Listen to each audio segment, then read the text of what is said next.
Returning to work when you've been suffering with a fatigue-related condition can be a challenge. So let's talk about how do you do this in a way that protects your recovery. So the first point is you don't try and return to work until your body is ready. You can't push your way to recovery.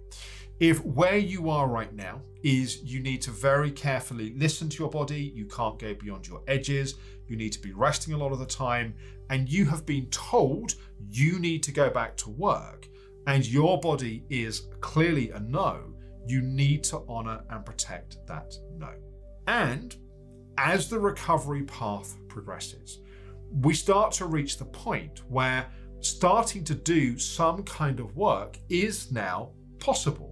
How do we do that in a way which means that we don't just go back to perhaps some of the old patterns that weren't so helpful?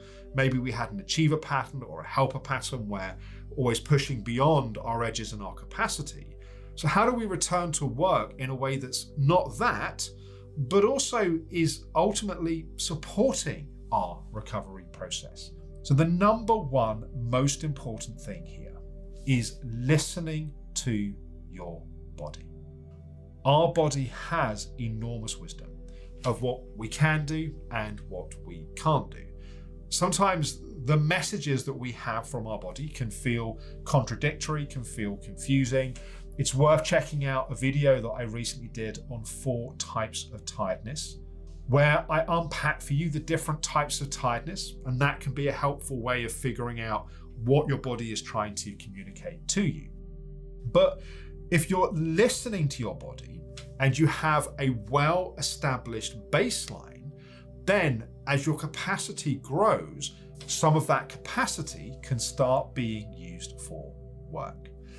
But you need to have that stable baseline in place. One of the ways that I always describe it is you don't decide your baseline, you discover your baseline. Often we want our baseline to be further ahead than it is, but what we discover and we try to push to that is we crash back down again, and we discover our baseline by where actually the foundations are. As we have that baseline, we can start to bounce the boundaries. We can start to test increasing our capacity. And if we do that in a way that's successful, our baseline starts to grow. If we try to bounce our boundaries too quickly or too far, we'll dip below our baseline and then we'll come back to that baseline. And so that returning process to work needs to be in the capacity of our baseline. It can't be a big stretch beyond that, because we might sustain that for a week or a month or even a few months, but at some point we're then going to crash below our baseline. So we need to listen to our body, we need to find our baseline, we need to be on a recovery process where we're getting stronger, and then we're using some of that extra capacity to return to work. The next thing to be aware of is the rules change at different stages of recovery. If we're at what I call stage 1, the deep rest stage, we need as much deep physical rest as possible. Being very careful about measuring how much we do, staying within our capacities is really important. We move to stage 2, the tired and wired stage. More energy is coming back. We can start to take a few more risks. We still need to do it carefully. The stage 3, the reintegration stage, we can start to challenge our body more. And so as recovery happens, that very careful measuring and protecting of how much we do that's important at stage 1 into stage 2 becomes less important, can almost become a hindrance at later stages in the recovery process. So sometimes it can feel like we're on a gradual return to work and we think, wow, if it continues at this speed, I'm never going to get there. But recovery can gather momentum, and the things that we needed to do at earlier stages can become less important at later stages. But how do we manage these limitations in the reality of a working environment? So here are some of my tips around that. Firstly, it is really important to communicate your needs upfront. Now, it may be that you have a line manager that is super understanding, is really interested, and you can educate them on the realities of your current circumstance. But of course, it's also possible that you end up having a line manager that doesn't really understand. That's where you have to work harder to advocate for and to communicate your needs. If they're really not getting it, you're going to have to work really hard on your boundaries. If you have a helper pattern where you make everyone else's needs more important than your own, you're really going to have to work on that pattern to really communicate and to defend what your needs are.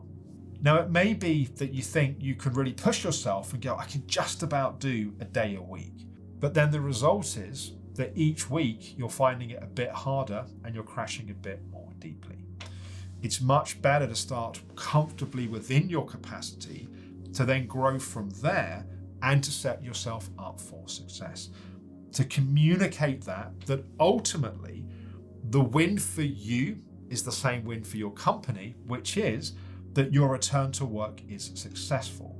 Setting it up with clear communication up front is going to help. Also, sometimes the points we most need to ask for something are the points we feel the most depleted. If you've had a conversation where you've explained the circumstances, the reality of a fatigue-related condition, of where you are in the recovery process, then there's a day you need to work from home and not go into the office, and you've preempted that. It's much easier then to have that conversation. This next piece really depends upon the type of work that you do, but where possible, it's typically much better to do project-based work than it is to do work that has immediate requirements in terms of deadlines and so on. So if you have a project that's a sort of 3 to 6 month project, when you have more energy, you can work more. When you need to rest, you can rest. If you're doing work where every day has deliverables that need to happen, that can of course make things more challenging. And so in a number of cases, I've had patients where they've been able to slightly restructure their role or restructure the deadlines within their role just to give that little bit more space in terms of not finding yourself under pressure where you're ignoring your body because you have to deliver this piece of work. The final thing that I want to say, I'm going to be a little bit less specific here because it really depends upon where in the world you live and what the terms of your employment are. But know your rights. Often it's the case that people have more rights than they realize. And pushing beyond your physical capacity because someone else is telling you to is not in your interests, and it's not really okay. It's not acceptable to be placed in that position. So sometimes just having that information at our fingertips, not because we're trying to weaponize it, but we're trying to empower ourselves, can also help us fight for what it is that we actually need.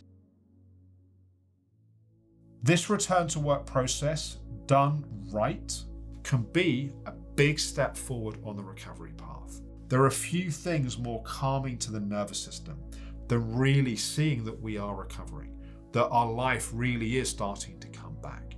So it's important to do this carefully. It's important to follow these steps, to listen to your body, to really protect that baseline, to communicate your needs, to know your rights.